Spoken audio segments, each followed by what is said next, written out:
अस्सलाम वालेकुम। दूसरा रुख में खुशामदीद। मैं हूं सैयद समर अब्बास। नाजरीन, आज एक अहम सियासी पेशरफ्त हुई है। मुत्तहिदा कौमी मूवमेंट पाकिस्तान के रहनुमा डॉक्टर फ़ारूक सत्तार ने आज एक बड़ा बयान दिया है। डॉक्टर फ़ारूक सत्तार ने अपने कायद अल्ताफ़ हुसैन से मुकम्मल तौर पर उनसे ऐलान ला ताल्लुक़ी कर दिया है और ये जो ऐलान है इसके बाद मुस्तफ़ा कमाल साहब की तरह अब फ़ारूक सत्तार के लिए भी अल्ताफ़ हुसैन भाई से अब सिर्फ साहब हो चुके हैं। दूसरी जानिब मुत्तहिदा कौमी मूवमेंट के दफातर सील और मिसमार किए जाने का सिलसिला भी जारी है। अब तक मुत्तहिदा कौमी मूवमेंट के 218 दफातर सील किए जा चुके हैं, जबकि 19 दफातर हैं उन्हें मिसमार किया गया है। और दफातर की मिसमारी की पर्च पर जो है पाक सरजमीन पार्टी के सरबरा मुस्तफ़ा कमाल साहब ने भी तशवीश का इजहार किया है, जबकि सिंध गवर्नमेंट का कहना है कि गैर कानूनी तौर पर तामीर किए गए दीगर दफातर को भी मिसमार किया जाएगा। आज के शो में हम सवाल ये उठाएंगे कि क्या वाकई में मुत्तहिदा कौमी मूवमेंट का अमलन कायदे तहरीक से क़ता ताल्लुक़ हो चुका है और मुत्तहिदा कौमी मूवमेंट का अब सियासी मुस्तकबिल क्या होगा। आज के शो में हम ये भी डिस्कस करेंगे कि बरतानिया में कायद मुत्तहिदा के ख़िलाफ़ किस तरह की कानूनी कार्रवाई हो सकती है। और शो के लास्ट सेगमेंट में हम बात करेंगे कि आज पाकिस्तान और बरतानिया के माबेन जो क्रिकेट मैच है उस पर भी हम बात करेंगे। सबसे पहले हम बात करेंगे मुत्तहिदा कौमी मूवमेंट के रहनुमा सलमान मुजाहिद बलोच साहब हमें ज्वाइन कर रहे हैं। आज के इस ऐलान पर उनसे बात करेंगे। सलमान मुजाहिद बलोच साहब, बहुत शुक्रिया शो में हमें ज्वाइन करने का। 22 से साहब तक का सफ़र कितना मुश्किल था? औज़ुबिल्लाहि मिनश्शैतानिर्रजीम, बिस्मिल्लाहिर्रहमानिर्रहीम, इय्याका नअबुदु व इय्याका नस्तईन, व तुइज़्ज़ु मन तशाअ व तुज़िल्लु मन तशाअ बियदिकल खैर, इन्नका अला कुल्लि शैइन क़दीर। बहुत शुक्रिया आपको और व्यूवर्स को अस्सलाम वालेकुम। देखें, आज जो डॉक्टर फ़ारूक सत्तार साहब ने जो प्रेस कॉन्फ्रेंस की है, ये उसी प्रेस कॉन्फ्रेंस का तसलसल है जो 23 अगस्त को प्रेस क्लब में की गई थी, जिसमें हम तमाम लोग मौजूद थे। उसके बाद मुख्तलिफ मीडिया टॉक्स आती रही। फिर इसमें जो है वो अल्ताफ़ हुसैन साहब की जानिब से माफ़ीनामा भी आया सामने और उन्होंने अपने तमाम इख्तियारात जो है वो राब्ता कमेटी के हवाले कर दिए, जिसमें तंजीमी, सियासी जो फ़ैसला साजी के इख्तियारात थे तमाम। तो आज जो है वो प्रेस कॉन्फ्रेंस में मैं समझता हूँ कि तमाम सवालात के जवाबात मज़ीद एक दफ़ा क्लियर हो गए। अब एक दफ़ा बात को पूछें, 10 दफ़ा पूछें, तो मेरा जवाब वही होगा कि अगर आज की प्रेस कॉन्फ्रेंस आपने सुनी होगी, यकीनन प्रेस रिलीज़ भी होगा, उसमें तमाम चीज़ें कैटेगरिकली बड़ी क्लियर है, नीट एंड क्लीन है। तो हम थोड़े को बहुत समझना चाहिए। लेकिन सलमान मुजाहिद बलोच साहब, क्या वजह है, ज़रूरत क्यों पेश आई आज फ़ारूक सत्तार साहब को वजाहत पेश करने की कि ऐलान ला ताल्लुक़ी करने की ज़रूरत क्यों पेश आई? किसी इदारे का दबाव था, कोई बैरूनी दबाव था, या फिर पार्टी का अंदरूनी फ़ैसला था? ये सर, मैं उस प्रेस कॉन्फ्रेंस में मौजूद नहीं था, अब ये तो फ़ारूक सत्तार साहब ही बता सकते हैं। लेकिन पार्टी पॉलिसी क्या है? आपका अंदरूनी फैसला था, पहले से तयशुदा थी ये बात, या कोई बैरूनी दबाव था आप पे?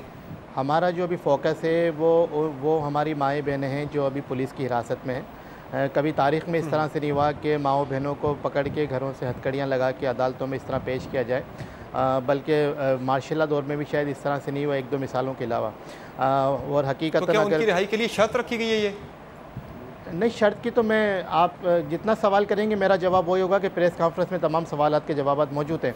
लेकिन मैं ये कहूँगा हुकूमत वक्त से, हुकूमत से, सूबाई हुकूमत से, इदारों से यह मुतालबा करेंगे कि हमारी माओ बहनों को जो इस वक्त थाने में मौजूद हैं उनके तकद्दुस का ख्याल रखा जाए, उन्हें फील फॉर रिहा किया जाए। अगर कोई उसमें गुनाहगार भी है, वैसे तो नहीं है क्योंकि फुटेज में वो नहीं है, वो ख़वातीन जिनको यहाँ से गिरफ़्तार किया गया और ATC में पेश करके 3 दिन का रिमांड ले लिया गया है, ये काबिल तशवीश है, इंतहाई काबिल तशवीश है हमारे लिए। अगर वाकई में गुनाहगार है तो उनके गुनाहों का बोझ हम पे डाल दीजिए, लेकिन उनको ज़मानत पे रिलीफ। लेकिन सलमान मुजाहिद बलोच साहब, अभी एक बात हो रही है जो कि मुस्तफ़ा कमाल साहब ने भी की है और इसके अलावा आमिर लियाकत साहब भी कर चुके हैं कि फ़ारूक सत्तार साहब को अपनी खैरियत की उन्हें फ़िक्र होनी चाहिए, उन्हें अपनी जो है हिफाजत की फ़िक्र होनी चाहिए। दिसंबर 1992 में भी जब कायद मुत्तहिदा ने चार्ज जो है वो अजीम अहमद तारिक साहब के हवाले किया था, उनके हक़ में वो दस्तबरदार हुए थे, उसके 6 माह बाद ही वो कत्ल भी हो गए थे। तो अभी जो है वो जिस तरह से हमने बताया कि पाक सरजमीन पार्टी का सरबरा और इसके अलावा जो हैं अपना आमिर लियाकत साहब, वो कह चुके हैं कि मुस्तफ़ा कमाल साहब के फ़ारूक सत्तार साहब को अपनी खैरियत की फ़िक्र होनी चाहिए। तो ऐसी कोई थ्रेट है क्या? देखिए, थ्रेट तो MQM के तमाम लीडरान को है, मैंने MPS को, तालिबान का थ्रेट है, कालअदम जमातों का थ्रेट है, TTP का थ्रेट है, दाइश का थ्रेट है, गैंगवार का थ्रेट है, और ऐसी कुव्वतों का थ्रेट है जो नहीं चाहते कि हम जो है वो 98% महरूम मजलूम तबके की नुमाइंदगी करें और मुत्तहिदा कौमी मूवमेंट पाकिस्तान को यहाँ पे मजबूत करें। लेकिन इस 23 अगस्त के फैसले के बाद कोई स्पेसिफिक थ्रेट है क्या? सर, आप अगर इतना लंबा सवाल करेंगे, मुझे जवाब का मौका नहीं देंगे और फिर सवाल करेंगे तो मेरा वो तसलसल टूट जाता है। थोड़ा आप भी सब्र कर लीजिए। मैं आपके तमाम सवालात का जवाब दूंगा और आपकी तशन्नी करूंगा। लेकिन ये जो बात इन दोनों हजरात ने कही है, आमिर लियाकत ने, मुस्तफ़ा कमाल ने, तो हम ये समझते हैं कि फ़ारूक सत्तार भाई हो, MQM का कोई लीडर हो, वो अपनी सिक्योरिटी के हवाले से आगा है। और हम ये डिमांड भी करेंगे, फ़ारूक सत्तार साहब को वैसे ही तालिबान का, दाइश का थ्रेट है, उनकी सिक्योरिटी को तो वैसे ही बढ़ाया जाए। और दीगर जो MQM के MNA सेनेटर्स हैं जिनके बारे में अलर्ट निकले हुए हैं, लेकिन इन दोनों हजरात से ये गुजारिश है कि वो अपनी फ़िक्र करें, अपने मामलात की फ़िक्र करें। फ़ारूक सत्तार साहब की फ़िक्र जो है वो छोड़ दीजिए। अल्लाह पाक हिफाजत करने वाला है और हम तो अल्लाह की हिफाजत में, हम अल्लाह की हिफाजत में काम कर रहे हैं। अब ये दोनों हजरात जो कह रहे हैं ये तो यही बता सकते हैं। अच्छा, फाइनली एक बड़ी अहम बात है कि जिस तरह से हुकूमत ने ये फैसला किया है कि आइंदा हफ्ते वो बरतानवी हुकूमत से भी रब्ता करेंगे अल्ताफ़ हुसैन साहब से मुतालिक, और उसके साथ साथ वो बरतानिया के जो स्कॉटलैंड यार्ड उनकी जो पुलिस है उसके पास भी एक दरख्वास्त दायर करेंगे अल्ताफ़ हुसैन साहब के ख़िलाफ़।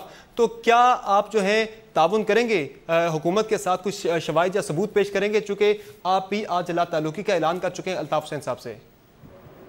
सर देखिए, हम तो अल्ताफ़ हुसैन साहब के उन तमाम जुमलों से, उन तमाम नारों से, उन तमाम इक़दामात से, उन तमाम मामलात से 23 अगस्त को भी, उसके बाद भी और आज भी डिसएसोसिएशन का ऐलान कर चुके, डिनाउंस कर चुके उनकी स्पीचेस को, उनके तमाम एक्ट्स को।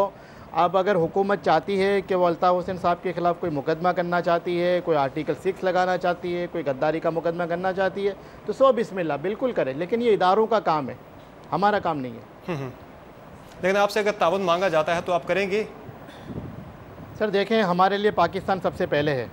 पाकिस्तान के लिए कोई ताउन मांगा जाएगा, पाकिस्तान की सलामती के लिए कोई ताउन मांगा जाएगा, पाकिस्तान की इंटीग्रिटी के लिए कोई ताउन मांगा जाएगा, तो मुत्तहिदा कौम पाकिस्तान पहले भी ताउन करती है, वो ताउन करने को तैयार है। और वो ताउन अगर अल्ताफ़ हुसैन साहब के खिलाफ मांगा जाए तो भी ताउन करेंगे? No comments. बहुत शुक्रिया सलमान मुजाहिद बलोच साहब हमें शो में करने का। नाजरीन, जहाँ पर एक ब्रेक लेंगे, ब्रेक से वापस आकर हम बात करेंगे पाक सरजमीन पार्टी के रहनुमा हमें ज्वाइन करेंगे अनीस एडवोकेट साहब कि उनका आज के मुत्तहिदा कौमी मूवमेंट की जानिब से जो आज फैसला किया गया है, ऐलान किया गया है ला ताल्लुकी का अल्ताफ़ हुसैन साहब से, इस पर क्या उनका तबसरा है, जानेंगे ब्रेक के बाद।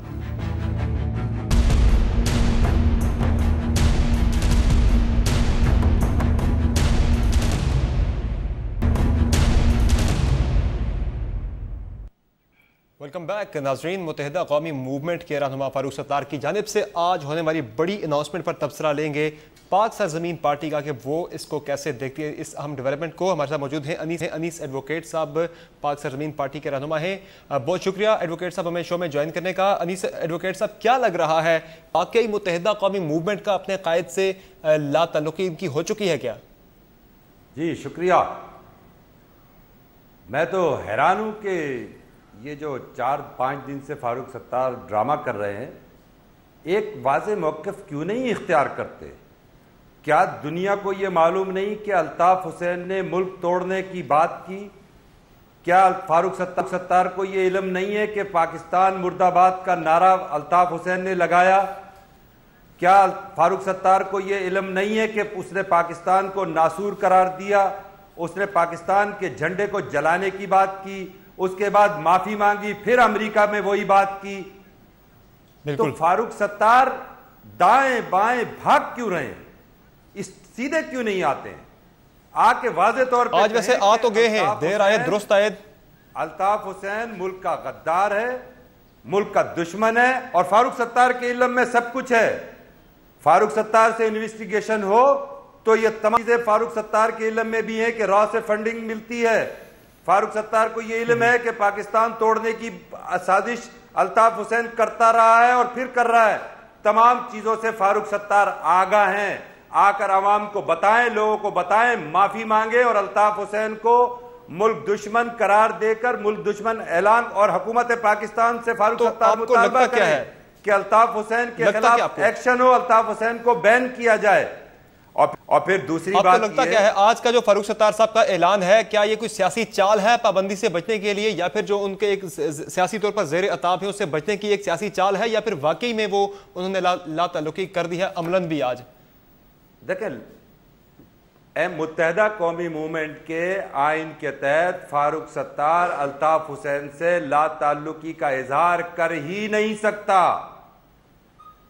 मुत्तहिदा कौमी मूवमेंट के आइन के तहत फारूक सत्तार की कोई हैसियत नहीं है। अभी पार्टी का कन्वीनर बाकी है, दीगर 2 सीनियर डिप्टी कन्वीनर और दर्जनों डिप्टी कन्वीनर, पूरी राब्ता कमेटी उसकी मौजूद है और उन तमाम का सुप्रीमो अल्ताफ हुसैन है। कॉन्स्टिट्यूशन, मुत्तहिदा के कॉन्स्टिट्यूशन के तहत एक लाइन की न्यूज, एक सोशल मीडिया पर एक ट्वीट अल्ताफ हुसैन का फारूक सत्तार को उसके ओहदे से बरतरफ कर सकता है। यह है मुत्तहिदा कौमी मूवमेंट के कायद अल्ताफ के पास ये इख्तियारात। साहब वो कह रहे हैं कि हम आइन अपना तब्दील करेंगे। जब आइन तब्दील करेंगे और अल्ताफ हुसैन, और दूसरी बात ये, अभी ये उसी हलवे के अंदर खेलना चाहते हैं।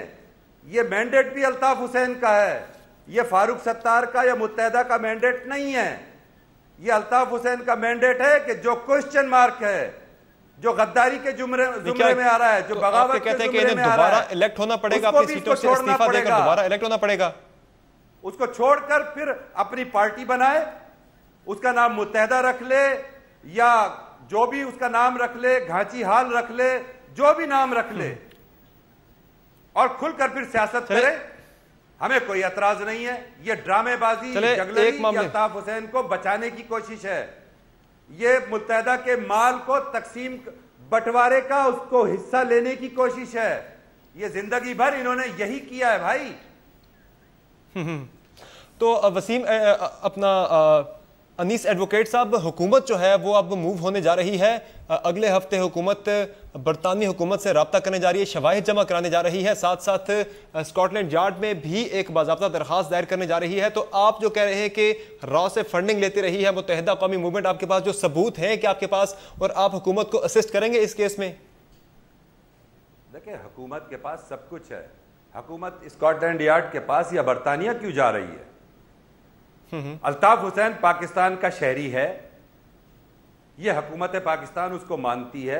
अभी उनका अभी वो पाकिस्तानी पासपोर्ट नहीं रखते, बरतानी पासपोर्ट, टेलीफोन के जरिए उसके हवारी उसको सहूलतकार मुल्क दुश्मनी की बात करते हैं, पाकिस्तान के झंडे जलाने की बात करते हैं। पहले पाकिस्तान के अंदर उसको बैन किया जाए, उसकी शहरियत मनसूख की जाए, फिर हम समझेंगे कि नरेंद्र मोदी जैसे पाकिस्तान के खिलाफ बयान देता है, अल्ताफ भी दे रहा है, कोई बात नहीं। पहले उसको पाकिस्तान की शहरियत उसकी मनसूख करके बाकायदा बताया जाए कि वो पाकिस्तान का दुश्मन है, उसको डिक्लेयर किया जाए वो गद्दार है। ये क्यों कहते हैं कि हम बरतानिया से बात करेंगे और फला से बात करेंगे? आपने उसकी तस्वीरें तो हर पूरे सिंध के अंदर और पाकिस्तान के हर चौक के ऊपर, हर जगह पे तो आवाजा कर रखी हैं। उसको तो आप हटाने को तैयार नहीं है। उसमें तो आप मसलियतों से काम लेते हैं और बैकडोर चैनल से राब्ते और उसको राम करने की कोशिश करते हैं, अपनी हुकूमत बचाने के लिए, अपने करप्शन पे से नजरें हटाने के लिए। ये लेकिन अनीस एडवोकेट साहब, बात खुलेगी तो बहुत दूर तक जाएगी। आप ही मुत्तहिदा का हिस्सा रहे हैं माजी में, बात खुलेगी तो बहुत दूर तक जाएगी, काफी ज्यादा सबूत चाहिए होंगे। आप कह रहे हैं जिस तरह से रॉ से फंडिंग लेते रहे, और भी कई जिस तरह से आप उन पर टारगेट किलिंग का इल्जाम लगाते हैं, बत्ताखोरी का लगाते हैं, अगवा बराए तावान का लगाते हैं, ये सबूत तो आपके पास भी होंगे। इस केस को मजबूत बनाने के लिए क्या आप भी हुकूमत को असिस्ट करेंगे या आप बराह रास्त कोई सबूत जो है वो बरतानी हुकाम को देंगे? भाई, बरतानी हुकूमत के पास एक एक सबूत मौजूद है। अभी कार्रवाई क्यों नहीं कर रही बरतानी हुकूमत? किसी मसलहत का शिकार है क्या? बरतानी हुकूमत के पास 20 साल का अल्ताफ का कच्चा चट्टा मौजूद है। हुकूमत पाकिस्तान के पास अल्ताफ का तमाम कच्चा चट्टा मौजूद है। पाकिस्तान की इस्टेब्लिशमेंट के पास तमाम चीजें मौजूद हैं। आप कार्रवाई में हिचकिचा क्यों रहे हैं? बुनियादी सवाल यह है। आप एक्शन करने से मेरा आपसे भी यही सवाल है कि बरतानिया की हुकूमत क्यों हिचकिचा रही है? जैसा कि आप कह रहे हैं कि उनके पास तमाम सबूत मौजूद है, तमाम शवाहिद मौजूद है, बरतानिया हुकूमत के पास भी उनकी जमीन से वहां से बैठ के अल्ताफ हुसैन साहब पाकिस्तान में इश्तियाल अंगेजी से मुतल्लिक बयानात देते हैं, तो बरतानिया की हुकूमत क्यों मसलियत पसंदी का शिकार है? बरतानिया की हुकूमत को तो एक तरफ रखे, पहले आप हुकूमत पाकिस्तान से तो बात करें। हुकूमत पाकिस्तान क्यों हिचकिचा रही है? हुकूमत पाकिस्तान क्यों रोक टोक कर रही है? हुकूमत पाकिस्तान क्यों उस पर गद्दारी का मुकदमा बनाने में देर क्यों कर रही है?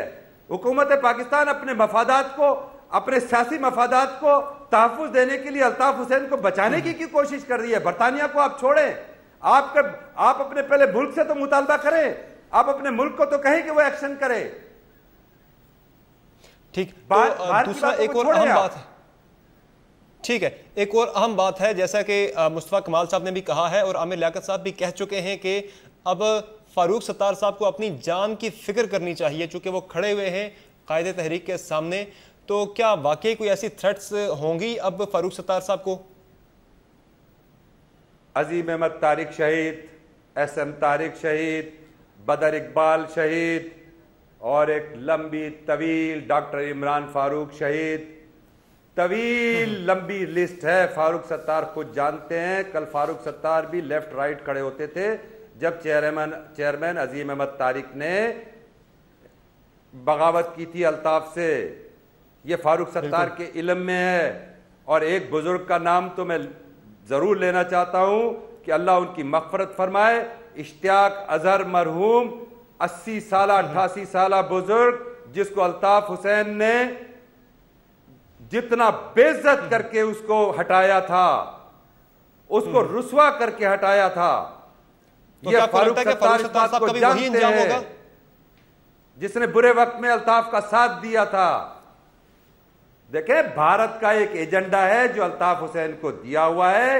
इस बात को कराची के अवाम, सिंध के अवाम, महाजिर अवाम, पाकिस्तान के अवाम इस बात को मान लें, यकीन करें कि अल्ताफ हुसैन के पास एक एजेंडा दिया हुआ है, उसके पैसे वो लेता है और पाकिस्तान के अंदर वो इस किस्म की जगलरी और हरकत करवाता है। उसकी बला से कि कौन मरे कौन जिए, आपने नाम गिने कुछ वफादारों के, आपने नाम गिने कुछ वफादारों के जिनका आपने कहा कि उन्हें बाद में कत्ल कर दिया गया, तो खुदा न खास्ता फारूक सत्तार साहब का भी यही इंजाम हो सकता है? बिल्कुल हो सकता है। हम तो कह रहे हैं कि फारूक सत्तार इस खौफ में भी मुब्तला है। फारूक सत्तार जानते हैं कि रॉ का उसका स्लीपर सेल एक्टिव हो चुका होगा। फारूक सत्तार जानता है कि साउथ अफ्रीका का उसका स्लीपर सेल एक्टिव हो चुका होगा। वो सब जानता है। आमिर लियाकत को धमकियां आ चुकी है। वो बार बार साउथ अफ्रीका में भी अभी खिताब में वो कह चुका है कि मैं गद्दारों को माफ नहीं करूंगा। वो कहता है कि जो मुझसे गद्दारी करे उसको ठिकाने नहीं लगाओगे तो मैं नाराज होकर अपनी धरती मां के पास चला जाऊंगा, यानी भारत चला जाऊंगा। वो ये कहता है अभी भी। ठीक, कोई माने या ना माने, मैं इस बात को यकीन करता हूं और इस बात को मैं तस्लीम करता हूं और मेरा ईमान है कि अल्ताफ हुसैन जो ना मुल्क का दुश्मन है, मुल्क का गद्दार है, इसको कोई हक नहीं है पाकिस्तान में सियासत करने का। और जो शख्स भी उसके नाम की सियासत करने की कोशिश करेगा वो पाकिस्तान का दुश्मन है और मुल्क का गद्दार है, उसको भी हक नहीं है पाकिस्तान में सियासत करने का। ठीक है, बहुत शुक्रिया अनीस एडवोकेट साहब हमें शो में ज्वाइन करने का। नाजरीन, यहाँ पर एक ब्रेक लेंगे, ब्रेक से वापस आकर हम बात करेंगे कि अल्ताफ हुसैन के खिलाफ बरतानिया में किस तरह की कानूनी कार्रवाई हो सकती है। Stay tuned.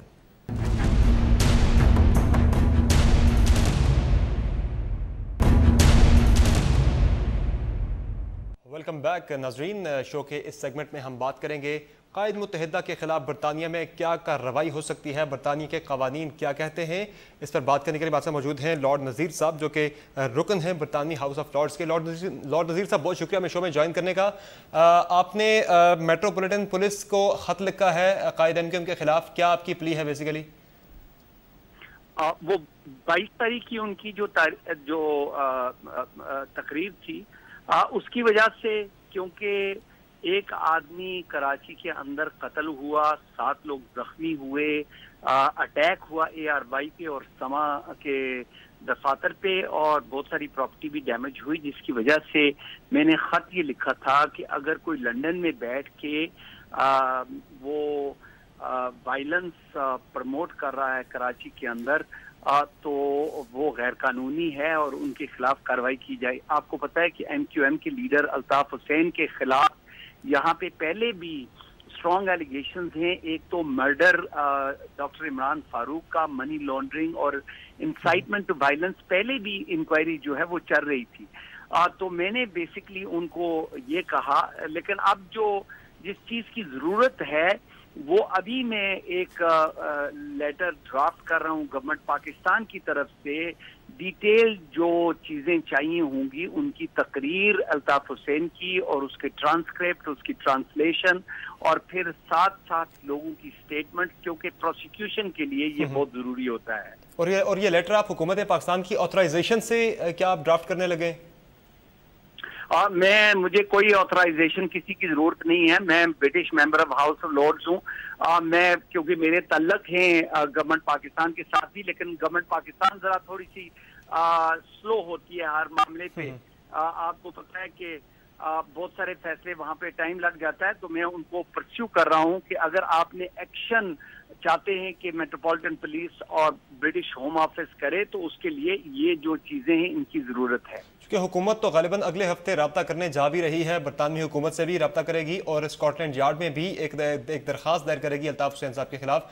तो क्या आप उसी का हिस्सा बनेंगे प्रोसेस का, या फिर आप अलग से कोई कार्रवाई करने जा रहे हैं? देखिए, पाकिस्तान गवर्नमेंट जो है उनका मसला यही है कि वो हर चीज, हर फैसला उनका बहुत स्लो है। मैं अगर आपको बताऊं कि ये सारा जितना अल्ताफ हुसैन की जो तकरीर है इसका तल्लक कश्मीर के अंदर जो जुल्म हो रहा है उसके साथ है, क्योंकि ये डाइवर्जन रॉ के कहने पे डाइवर्जन हुई है।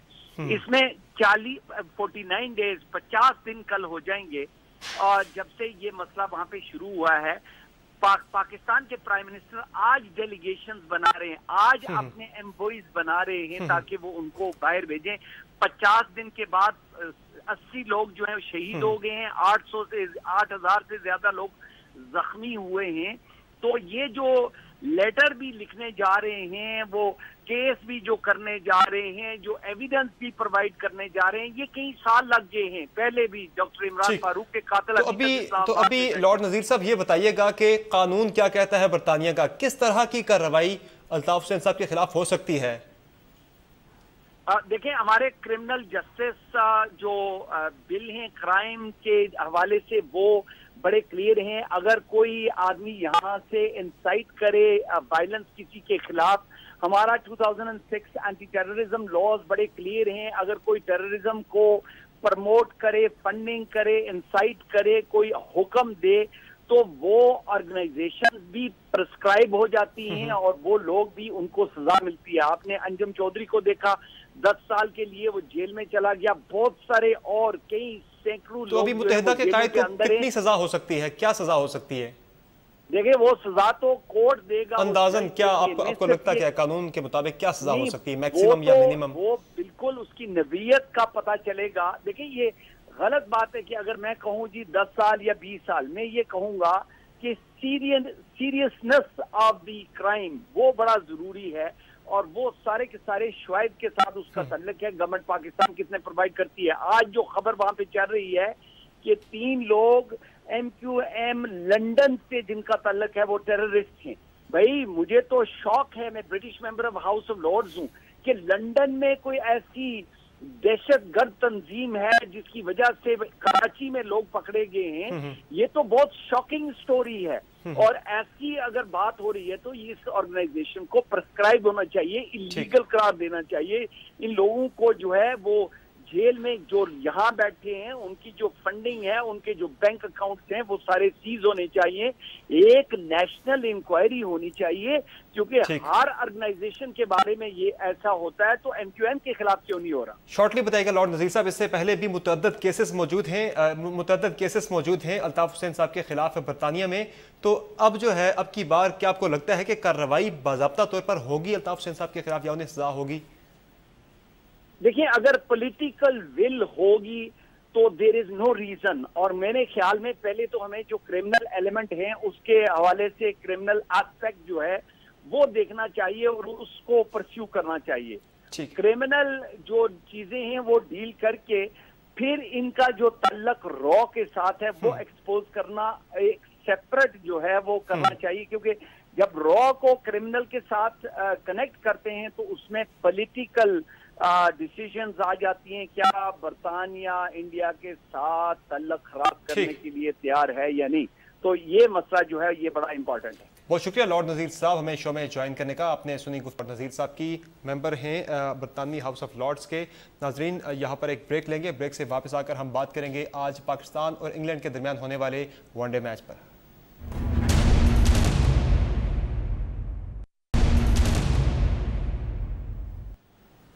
वेलकम बैक नाजरीन। आज पाकिस्तान को इंग्लैंड के खिलाफ दूसरे वनडे इंटरनेशनल में भी शिकस्त का सामना करना पड़ा। क्या वजह है क्यों पाकिस्तान टीम टेस्ट मैच में अच्छी कारकर्दगी का मुजाहरा करने के बाद वनडे इंटरनेशनल में उस तरह से क्लिक नहीं कर पाई जिस तरह से तवक्कुआत की जा रही थी। इसी पर बात करने के लिए आज हमारे साथ मौजूद हैं टेस्ट क्रिकेटर कामरान अकमल साहब। बहुत शुक्रिया कामरान अकमल साहब हमें शो में ज्वाइन करने का। क्या वजह है, कहाँ आपने कमजोरियाँ देखी ग्रीन शर्ट्स के गेम में? बिस्मिल्लाह।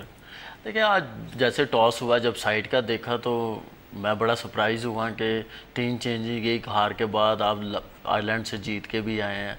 तो मेरे ख्याल से उमर गुल का चेंज होना या हफीज़ को ना खिलाना, मेरे ख्याल से ये चीज़ एकदम पैनिक बटन दबाने वाली बात है। तो इसलिए अभी 5-4 मैचेस पड़े हुए थे, मेरे ख्याल से इन दोनों को खिलाते। सीनियर प्लेयर भी है, इन्होंने इंग्लैंड में बड़ी अच्छी परफॉर्मेंस दी हुई है, मैच विनिंग परफॉर्मेंस दी हुई है। फिर उमर गुल का कमबैक हुआ, एक मैच उसका ख़राब किया, आयरलैंड में अच्छी बॉलिंग की है। वो वाहिद बॉलर है जो आपको किसी टाइम भी ब्रेक थ्रू दिलवा सकता है। एक्सपीरियंस भी है, उसे पता भी बॉल करने का, रिवर्स स्विंग करने का भी पता है। फिर जहाँ विकेट चाहिए होती, ब्रेटली भी था उनका बॉलर था, लेकिन वो विकेट ब्रेक थ्रू दिलवाता था। तो ऐसे ही हमारा उमर गुल था, जब भी हम लोग खेलते रहे इसने ब्रेक थ्रू दिलवाया। और मेरे ख्याल से हफीज़ का खेलना बनता था। उसने आप इतना ज़्यादा रिलाई यंगस्टर्स पे करेंगे, यंगस्टर बनाए जाते हैं, ये नहीं भी तो नहीं कर रहे थे मुसलसल। हफीज़ आप देखें टेस्ट मैचेस में नहीं कर रहा था परफॉर्म, वनडे की आप उसकी परफॉर्मेंस उठा के देखें कि जो लास्ट 1-2 सीरीज़ हुई है उसमें उसने परफॉर्मेंस दी है। तो फिर वो क्या नाम है, हफीज़ पे मेरे ख्याल डिपेंड करना ज़रूरी था जब तक सीरीज़ डिसाइड ना हो जाती, क्योंकि ये मैच विनर है, इनको आप खिलाएंगे तो ये मैच जितवा के भी देंगे। तो बैटिंग ऑर्डर में तब्दीली जो थी, अजहर अली देखिए कल उसने जो पहला वनडे हुआ है उसमें उसने 82 रन्स किए, ठीक है, बड़े स्टडी उसने रन्स किए हैं, लेकिन उसकी फॉर्म वापस आई थी। तो मेरे ख्याल से अजहर अली को ओपन ही करनी चाहिए। ये भी चीज़ बहुत है कि हम लोग एक मैच में डिफरेंट बैटिंग ऑर्डर होता है, फिर साइड चेंज बहुत ज़्यादा हो रही है। एक लड़के को 3-4 मैच कंटिन्यू खिलाए नहीं जा रहे, किसी को नंबर का पता नहीं। अब शुएब मलिक का मैं शुएब मलिक पे भी बड़ा सरप्राइज हुआ, नंबर 6 पे वो खेल रहा है। वो हमारा सीनियर प्लेयर है, 250 मेरे ख्याल से ODI है उसके, मैच विनर प्लेयर है वो। ऊपर से पार्टनरशिप अगर लेके चलेंगे शुएब मलिक तो ज़ाहिर फिर प्रेशर नीचे वालों पे कम आएगा। शुएब मलिक की वो गेम नहीं है नंबर 6 पे खेलने वाली। तो मेरे ख्याल से शुएब मलिक को 4 या 5 पे खिलाएं तो ज़्यादा टीम के लिए बेहतर है। इस सीरीज़ में आप देखें आयरलैंड के खिलाफ देखें वो नंबर 6 पे जा रहा है, तो उससे क्या एक्सपेक्ट करेंगे, टीम फिर वही 240-250 करेगी। बैटिंग हमारी ओपनिंग भी आज आपने देखा फिर से नाकाम रही, हमारी जो टॉप ऑर्डर हमारा नाकाम रहा। 2 रन्स पे 3 खिलाड़ी हमारे ढेर हो चुके थे। क्या वजह है, क्यों बैटिंग हम अभी तक बैटिंग में क्यों स्ट्रगल कर रहे हैं? हम देखिए बैटिंग में हम लोग स्ट्रगल अभी से नहीं कर रहे, इस सीरीज से नहीं कर रहे, हम लोग 2015 से कर रहे हैं। हम लोग इसलिए स्ट्रगल कर रहे हैं कि हम लोग 240 करते थे, 230 करते थे, हम लोग जीत जाते थे। उसमें ये मेन वजह ये थी, सईद अजमल था हमारे पास, उमर गुल था, फिर क्या नाम है हफीज़ बॉलिंग करता था, ये हमें डिफेंड कर देते थे, मैच जितवा देते थे बॉलिंग में। वही हमारी अभी तक मेंटालिटी चलती हुई आ रही है। बैटिंग हमारी वही जो हमारी पहले एक चली आ रही है, उसके मुताबिक बॉलिंग का एक फैक्टर जो है वो लैग कर रहे हैं, बिल्कुल लैग कर रहे हैं। हमारे पास मैच विनर स्पिनर्स नहीं है बीच में, जैसे सईद अजमल हमें आउट करके देता था, हफीज़ करके देता था, हफीज़ समटाइम नया बॉल भी करके देता था। उमर गुल ने बड़े मैचेस जितवाए हैं। फिर शुएब अख्तर होता था, आई शुएब भाई का तो कोई मैच नहीं है इस वक्त, जितने बॉलर्स खेल रहे हैं, जब खेलते थे उस वक्त भी कोई नहीं था। लेकिन यह है कि ऐसे बॉलर्स हम लोगों को प्रोड्यूस करने पड़ेंगे। उमर गुल को अभी खिलाना पड़ेगा, सीरीज़ अभी डिसाइड नहीं हुई। 2010 में भी पहले 2 मैच हम लोग हारे थे, अगले 2 जीत के फाइनल मैच पे जाके डिसाइड हुआ था। इस टीम में है, इंग्लैंड की टीम में आप देखें सिर्फ जोरू पे खेल रहे हैं, वो जेसन रॉय पे खेल रहे हैं या मॉर्गन पे खेल रहे हैं, या 3 बैट्समैन पे खेल रहे हैं। तो इस टीम से भी ना हम लोग जीत सके ना, तो मैं कहता हूँ टॉस वैसे हम जीते हैं, लेकिन हम फिर बैटिंग के लिए जाते हैं। ट्रैक्स हमने देख लिए हैं बरतानिया के, बॉलिंग अगर पहले की जाती है और बिलखुसूस बॉलिंग में अगर आप बात की जाए आमिर की, तो अब आमिर भी उस तरह से परफॉर्म नहीं कर रहा जिस तरह से हमें तवक्कुआत थी आमिर से। इस पर भी रोशनी डालिएगा और टॉस पे बात कीजिएगा, हमें पहले बैटिंग करनी चाहिए थी या बॉलिंग की तरफ आना चाहिए? देखिए टॉस का मुझे ये समझ नहीं आ रही, हम लोग पिछले 1-2 साल से बहुत कह रहे हैं हम लोग चेज़ नहीं कर सकते। मेरे ख्याल से ये हमारे में ऐसी सोच आनी भी नहीं चाहिए। विकेट को देख के आज जैसे बारिश भी हुई थी, क्लाउडी था थोड़ा सा, टॉस जीत के बारी ली है, तासुर एक हमारे कप्तान पे भी है, टीम पे भी है, फिर हमारी मीडिया की तरफ से भी हम लोग चेज़र अच्छे नहीं हैं। तो मेरे ख्याल से ये चीज़ें ख़त्म होनी चाहिए, ये एक्सक्यूज़ ख़त्म होना है, बाहर निकलना पड़ेगा। हाँ जी, इस चीज़ों से बाहर निकलना पड़ेगा। बीइंग ए प्रोफेशनल हमें टीम टॉप पे लानी पड़ेगी, इसी सूरत लानी पड़ेगी। वट एवर जो भी हमारे टॉस पहले बारी हो या चेज़ करना हो, हम लोगों को डोमिनेट करना पड़ेगा दुनिया की बॉलिंग को। को, जैसी दूसरी टीमें कर रही हैं। अब बांग्लादेश जैसी टीम कर रही है, अब 300 कर रही है हर टीम को, अपने मुल्क में जीतने नहीं दे रहे, हमारे तो यहाँ पे भी जीत के चले जाते हैं। यही वजह है कि हम लोग डोमिनेट नहीं कर रहे एज ए बैटिंग यूनिट। हम लोगों को 300 प्लस अब करना पड़ेगा। हमारे पास अब सईद अजमल नहीं है, हफीज़ अब बॉलिंग नहीं कर रहा, फिर ये चीज़ें हम लोगों को ख़त्म करनी पड़ेंगी। एक और चीज़, सुहेल खान ने बहुत अच्छा परफॉर्म किया टेस्ट में, इंग्लिश विकेटों पे उनका बॉल सीम भी हो रहा था, उन्हें बुला लिया गया वापस। क्या उन्हें रखना नहीं चाहिए था, रिटेन नहीं करना चाहिए था वनडे के लिए? देखिए ये तो अब जो टीम चली गई है, इंजी भाई इतने बड़े माशाल्लाह प्लेयर्स हैं, मेरा कहना इतना मेरे ख्याल से है नहीं, लेकिन ये है कि उन्होंने कुछ सोचा होगा। सुहेल खान देखे बॉलिंग के बाद थोड़ा सा स्टिफ भी हो जाता होगा, इंजरी के बाद वो आया, कम बैक किया और आउटस्टैंडिंग उसने बॉलिंग की। इनफैक्ट उसने 2015 के वर्ल्ड कप में भी बड़ी अच्छी बॉलिंग की है। तो मेरे ख्याल से ये परफॉर्मेंस, अगर समी असलम ने एक टेस्ट मैच में आखिरी में अच्छी परफॉर्मेंस दी है तो वनडे में आया, तो डेफिनेटली इंजी भाई सोचेंगे अगली सीरीज़ में वनडे में सुहेल खान को लाने की, जैसी बॉलिंग है। तो फाइनल ये है कि उमर गुल का मैं कहूँगा कि अभी सीरीज़ ख़त्म नहीं हुई, उमर गुल और हफीज़ को फुली कॉन्फिडेंस देना चाहिए टीम आगे के मैचेस के लिए। मैच प्लेयर्स हैं हमारे। और इसके अलावा बैटिंग में क्या हमें करना होगा, यानी कि लाएअमल क्या, यानी कि आप ये कह रहे हैं कि ये 2 तब्दीलियां की जाएं तो हम आगे बेहतर परफॉर्म कर सकते हैं, उमर गुल को और हफीज़ को टीम में? ये तब्दीलियां ये भी आए, लेकिन मैं वो बात जो कर रहा हूँ कि जो दुनिया की डोमिनेट कर रही है ना बैटिंग बॉलिंग को, वो हम लोग नहीं कर रहे। हमें फेलियर से हम लोग बहुत डर रहे हैं, वो डर निकालना पड़ेगा। लड़कों को कॉन्फिडेंस देना पड़ेगा, फिर जाके हमारी टीम 300 करेगी, क्योंकि हमारे पास अब वो बॉलिंग नहीं है। आमिर का स्विंग इसलिए आउट नहीं कर रहा, ज़्यादा डेंजरस नहीं है। अब जो जब से कम बैक हुआ है उसका इन स्विंग नहीं हो रहा, जो इससे पहले होता था जब वसीम भाई का होता। लेफ्ट आर्म का जब तक इन स्विंग नहीं होगा उतनी देर वो डेंजरस नहीं होगा। बिल्कुल सही, बहुत शुक्रिया कामरान अकमल हमें आज के शो में ज्वाइन करने के लिए। नाज़रीन, आज के शो में इतना ही, इजाज़त दीजिए, अल्लाह हाफिज़।